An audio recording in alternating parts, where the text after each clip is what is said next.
Ndabaramukije cane bakunzi b'ikiganiro igitondo gishasha, amahoro y'Imana niyo ndabipfurije kugubwa neza no kuroranirwa aho muherereye mu vyanyu no mu banyu, muteramiye na jewe Janvier Imana irambona, nkaba ari jewe nsanzwe ndabatunganiza kino kiganiro igitondo gishasha, kandi nkongera nkakibashikiriza igihe cose mba nagiteguye. Dusangire amajambo y'Imana mu kiganiro igitondo gishasha cacu c'uno musi. Ayo majambo nayo tuyabona mu gitabo canke se mu cete candikiwe Abaheburayo. Tuca dusoma rero mu gice ca kabiri, dusoma umurongo wa kabiri n'uwa gatatu. Ndanzi y'amajambo canke ijambo ry'umutwe rivuga ngo ntitwanjanjwe ku gakiza kw'ijambo ryavugiwe mu kanwa k'abamarayika ryagumyeho, kandi ibicumuro vyose no kutaryumvira bikageregwa ingero bikwiranye. Tweho tuzokwikiza dute nitwanjanjwa ku gakiza kangana gatyo, kabanje kuvugwa n'umwami wacu, kagakomezwa kuri twebwe n'abakumvise. Imana yacu nihimbazwe. Nta n'amajambo ngomba ko dusangira tubonye uno mwanditsi yandikiye Abaheburayo yavuze. Ntiturateba ko cane, murabizi yuko intumbero yacu si yo guteba.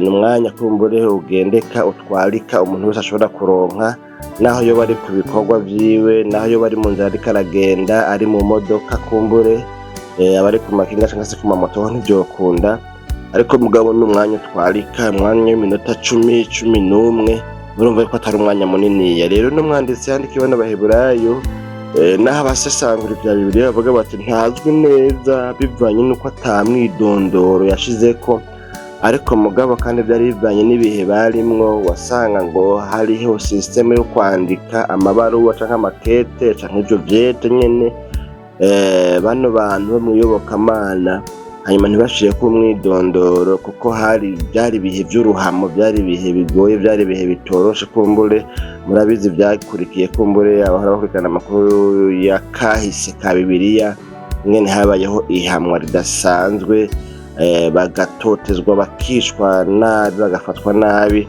abitirirwa izina rya Yesu Kristo, babishegwa, bongera bagizwe na biriya n'intwaro zari zihari, mbere hagiyemwo n'abayuda bagenzi babo. None rero ivy'umwidondoro ntiyadondaguye ngo ndi naka intumwa, ndi naka uyu n'uyu, ariko mugabo bakurikiranye bagasanga ngo yoba ari Pawulo, baravye inyandiko, style yiwe, imvugo yakoresheje. Ikindi naco kigaragara n'icuko uyu muntu yarazi Abaheburayo baribo, yarazi abayuda baribo, yarabazi kahise kabo, imyizerere yabo, n'ingene vyagiye biragenda uhereye kera muri systeme y'igiherezi kuri za ba Melekisedeki n'ibindi. Hanyuma rero ngaha atubwiye aduhanura ko tudakwiye kwanjanjwa ku gakiza. Hanyuma yatubwira ngo kw'ijambo ryavugiwe mu kanwa k'abamarayika ryagumyeho, kandi ibicumuro vyose no kutaryumvira bikageregwa ingero bikwiranye. Aha tuvuze gute ngira ngo kumbure muca mwumva ko aya majambo ashobora kutwibutsa ibyabaye muri kahise, ingene imburi zaje zizanywe n'abamarayika, ariko abantu ntibazumve, ntibazishire mu ngiro. Hanyuma kandi hakabaho guhanwa kudasanzwe. Murazi mu gihe ca Sodomu na Gomora ngene vyagenze, ivyo bisagara bigaturirwa n'umuriro, bigasha bigatokombera, hakarokokamwo Loti n'abakobwa biwe.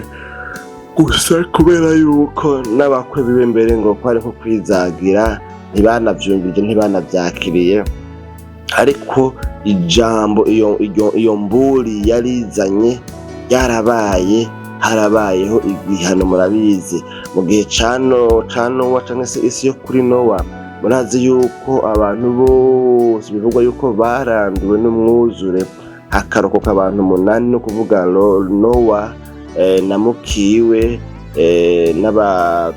n'abahungu biwe 3, mvugene n'abagore babo, abahungu biwe 3 n'abagore babo, no kuvuga abo baca baba 6, hamwe na Nowa na mukiwe baca baba 8. Muravyumva rero, ibyo byose byarabaye, n'ibindi byagiye biraba. Kumbure ugasanga kutumvira Imana, kutumvira ijambo ry'Imana kubayemo ibibazo. None rero uyu mwanditsi yavuze ngo kw'ivyo vyagenze gutyo, kw'ijambo ryavugiwe mu kanwa k'abamarayika barungikanwe batumwe ryagumyeho, ritakuweho, ritavuyeho, kandi ibicumuro byose no kutaryumvira bikaba byaragerewe ingero bikwiranye. Ataravuga ngo tweho none tuzokwikiza dute nitwanjandwa kugakiza kangana gatyo. Agakiza kangana gatyo nako yavuze ngo nakahe? Naka gakiza kabanje kuvugwa n'umwami wacu Yesu Kristo aje mw'isi akigisha akavuga ngo mwihane kuko ubwami bw'Imana buri hafi. Hanyuma kandi ngo ako gakiza ntibyagarukira ku kuvugwa na Yesu Kristo gusa igihe yari mw'isi, ahubwo ngo birashishikara ngo bikomezwa, ni ukuvuga ngo gakomezwa kuri twebwe n'abakumvise. Ba bandi babwirwa ngo muri byabona byo kunshingira intahe i Yerusalemu n'i Yudaya n'i Samariya no kugeza ku mpera y'isi, nabo barakomeje ako gakiza, baragashigikira, barakavuga, barakatubwira, batubwira ubutumwa bwiza. Muri kino gihe cacu twararonse ubutumwa bwiza buzananye hirya no hino mu bamisiyonere, twararonse abatari bake baciye imbere zacu batubwira ubutumwa bwiza, twarabwumvise. Nta rwitwazo, nta motife, nta mvo yumvikana dufise two kwitwaza. None rero no mwanditsi abajije ngo none tuzokwikiza dute? Ni iki kizodutabara? Nihe mvo tuzokwerekana? Nizihe nsiguro tuzosigura? Nizihe raison tuzokwavansa imbere y'Imana ngo twijustifie, twemegwe, bikunde, ntidushobore guhanwa duhaniwe kutumvira ico twabwiwe, imbori twaburiwe. Imana yacu nidutabare. Tugomba duhave dusenga Imana kuko ya minota yacu bugigomba ikwire. Nibaza kuri kurumva rino jambo ico ritumbire kukubwira ngo ntukwiye kwanjanwa kugakiza, ntukwiye kugasamarako, ntukwiye kugafata minenegwe. Wewe wabwiwe ubutumwa bwiza, warabwumvise mu radio, warabubonye ku telefone. Ubu telefone biroroshe, najewe kumva uruhoro unyumviriza n'abandi uhoro bumviriza, ariko mugabo ukabona umengo ni ibintu bisanzwe, n'ibintu ataco bivuze, ataco bimaze, ukavyirengagiza ukaraba hirya. Uhoro ubyumva mu maradiyo, uhoro ubyumva mu ndirimbo zirengana, abagiye mu bikorane, mu miduga, amalance voix, amabafre agenda arasigura. None mbega uzokwikiza gute? Uzokwijustifia gute? Uzokwisigura uvuga ngo iki nibyaramuka bishitse hanyuma ugasanga usozereye nabi kandi warabwiwe agakiza warakumvise?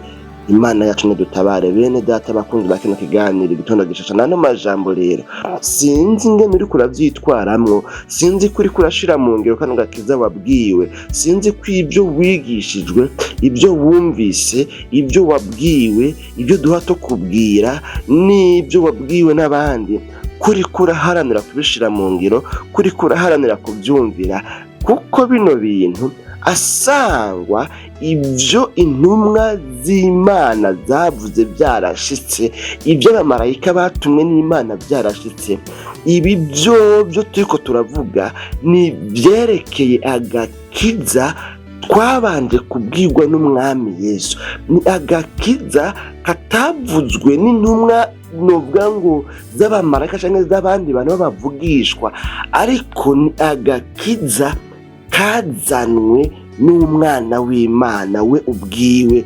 Imana yacu nidutabara. None rero tuzokwikiza gute? Wewe uzokwikiza gute asangwa Yesu Kristo umwana w'Imana nzima yaraje akavuga ngo mwihane kuko ubwami bw'Imana buri hafi, akavuga ngo hahiriwe abameze gutya, hahiriwe abakora gutya, hahiriwe abitwara gutya, hahiriwe abagenza uku. Mugabo wewe na jewe tukaba tutariko turavyumvira. Tuzokwikiza dute nitwanjanwa kugakiza kangana gutyo? No kuvuga nta kintu na kimwe tuzoronka twireguza. Umuririmbyi bavuze ngo imbere y'Imana ntatuzoronka wireguza, kuko uzosangayo ababaye abahizi barwanye bakanesha imbere y'Imana ntatuzoronka bireguza. Sinoririmba ko nta mwanya wabyo dufise, tugomba tugarukize ngana no majambo ndani mfise mu kiganiro gitondo gishasha cuno munsi. Wikebuka urabe yuko uri kuravyitwaramo neza. Mwami Yesu tugushimiye cyane ku bw'ano majambo twumvise. Umuntu wese ayirabishije kuri akaraba agasanga ariko arasama kugakiza, ariko aravyifatwamo nabi, ariko aranjana kugakiza, ariko akaba yemeye kwihana no kwezwa no gutunganya ingeso kugira ngo bikunde ntasubire kuzaranjana kugakiza.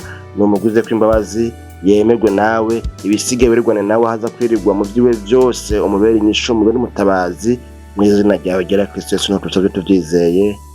Amen.